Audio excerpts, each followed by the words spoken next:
नमस्कार विद्यार्थी मित्रांनो, स्वागत आहे आपल्या यूट्यूब चॅनलवर. आपल्या चॅनलवर नवीन असाल तर चॅनलला सबस्क्राईब करायला विसरू नका, जेणेकरून नवीन नवीन माहिती तुमच्यापर्यंत लवकरात लवकर पोहोचेल. तर विद्यार्थी मित्रांनो, आपण आज या व्हिडिओमध्ये पाहणार आहोत की MPSC कंबाईन गट ब आणि गट क यांच्या ज्या पेपर 21 डिसेंबर आणि 4 जानेवारी रोजी आयोजित केल्या होत्या, तर विद्यार्थी मित्रांनो त्या परीक्षा आता पुढे गेलेल्या आहेत. MPSCचं ऑफिशियल परिपत्रक तुम्हाला कोठे पाहायला मिळणार आहे हे आपण संपूर्ण या व्हिडिओमध्ये सांगणार आहोत. त्याच्यामुळे तुम्ही व्हिडिओ न स्किप करता तुम्ही पूर्ण पहा.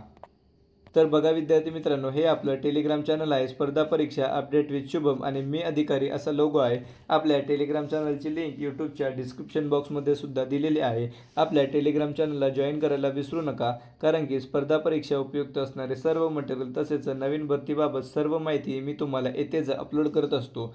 त्याचप्रमाणे जर काही डाऊट असतील तर आपण येथे इंस्टाग्रामची लिंकसुद्धा दिलेली आहे, तुम्ही तेथेही मला मेसेज करू शकता.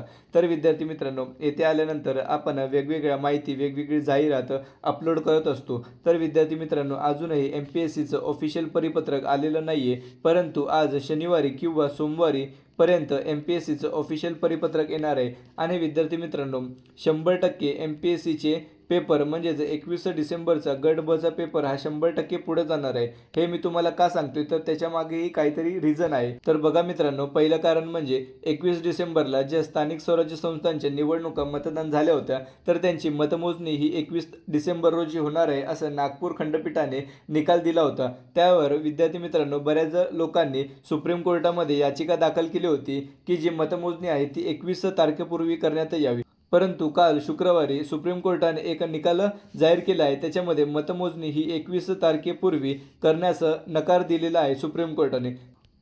तसेच 31 जानेवारीपर्यंत स्थानिक स्वराज्य संस्थांच्या सर्व निवडणुका या पार पाडाव्यात असं निवडणूक आयोगाला ही सुप्रीम कोर्टाने सांगितलं आहे. त्याच्यामुळे विद्यार्थी मित्रांनो, जी 21 तारखेला मतमोजणी होणार आहे त्याच्यामध्ये कोणतेही बदल होणार नाही. त्याच्यामुळे विद्यार्थी मित्रांनो, 21 तारखेला मतमोजणी आणि 21 तारखेला MPSC गट ब चे पेपर हे दोन्ही एकाच दिवशी पॉसिबल नाही आहेत.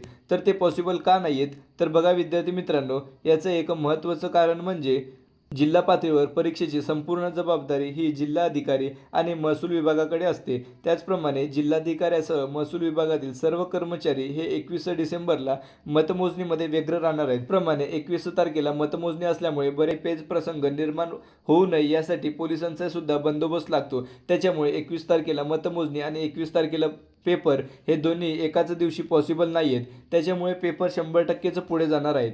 त्याचप्रमाणे सकाळ पेपरमध्ये एक लेख प्रसिद्ध झालेला होता, तो म्हणजे MPSC आणि नेट यांच्या पेपर एकाच दिवशी म्हणजे 4 जानेवारी 2026 रोजी आयोजित झाल्यामुळे आता विद्यार्थ्यांना असं वाटत आहे की 4 जानेवारीची गट क ची जी पेपर आहे ती सुद्धा पोस्टपोन होऊ शकते का. तर विद्यार्थी मित्रांनो, मी तुम्हाला सांगू इच्छितो की नेटची जी पेपर आहेत ती 31 डिसेंबरपासून तर 7 जानेवारीपर्यंत आयोजित केलेली आहे. आणि विद्यार्थी मित्रांनो, ही जी एक्झाम आहे ती कोणत्याही सेंटरवर जाऊन म्हणजे जर कोणत्याही शाळांमध्ये आयोजित केली जात नाही, तर ती ऑनलाईन स्वरूपांमध्ये कॉम्प्युटर बेस्ड एक्झाम असते. त्याच्यामुळे याचा काही जास्त इम्पॅक्ट पडणार नाही, परंतु त्याचा हा सर्वात जास्त फटका हा त्याच विद्यार्थ्यांना पडेल जे विद्यार्थी MPSC आणि नेट या दोघांचीही परीक्षेचा अभ्यास करत आहेत आणि या दोघांचेही पेपर देणार आहेत. परंतु आता त्या विद्यार्थ्यांना फक्त MPSC किंवा नेट या दोघांपैकी एकच परीक्षा देता येणार आहेत. तर विद्यार्थी मित्रांनो, आता MPSCची नवीन सुधारित तारीख काय असणार आहे हे आपण पाहणार आहोत. परंतु UPSCने सुद्धा एक जाहिरात प्रसिद्ध केलेली आहे. त्याच्यामध्ये सांगितलं आहे की रिझर्व्ह फॉर UPSC त्यांनी तारीख दिलेली आहे की UPSCची एक्झाम ही 10 जानेवारी आणि 17 जानेवारी रोजी आयोजित केलेली आहे. 10 आणि 17 जानेवारी या दिवशी सॅटर्डे आहे. विद्यार्थी मित्रांनो, आता आयोग काय करू शकते तर 4 जानेवारी रोजी जे गट क चे पेपर होते ते कॅन्सल करून त्या दिवशी गट ब चे पेपर घेऊ शकतात, किंवा आयोग गट क चे पेपर हे कॅन्सल न करता ते 4 जानेवारी रोजी आयोजित करू शकतात. आणि जी 21 डिसेंबरचे पेपर कॅन्सल झालेले आहेत ते जानेवारीच्या 18 जानेवारीला किंवा फेब्रुवारीमध्ये पहिले जे 2 संडे असणार आहेत त्या दिवशी आयोजित करू शकते. तर विद्यार्थी मित्रांनो, तुम्हाला आता हा जास्तीचा वेळ मिळालेला आहे, तर तुम्हाला आता अभ्यास बंद करायचा नाही आहे. ज्या विद्यार्थ्यांचा अभ्यास झालेला नव्हता त्यांनाही चांगली एक सुवर्ण संधी आहे की आपला लवकरात लवकर जो सिलेबस राहिलेला आहे तो तुम्ही कव्हर करून घ्या. त्याचप्रमाणे ज्या विद्यार्थ्यांचा अभ्यास झालेला आहे त्यांनी जास्तीत जास्त मागच्या वर्षीचे PYQ बघा.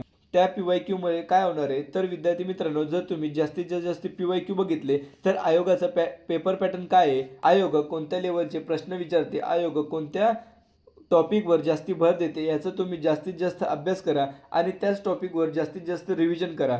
त्याच्यामुळे विद्यार्थी मित्रांनो तुम्हाला जास्तीत जास्त आणि चांगले मार्क मिळतील. त्याच्यामुळे विद्यार्थी मित्रांनो जो तुम्हाला जास्त वेळ मिळालेला आहे तो वेळ वाया न घालवता तुम्ही चांगला अभ्यास करा. व्हिडिओ आवडल्यास व्हिडिओला लाईक, शेअर आणि सबस्क्राईब करायला विसरू नका. धन्यवाद.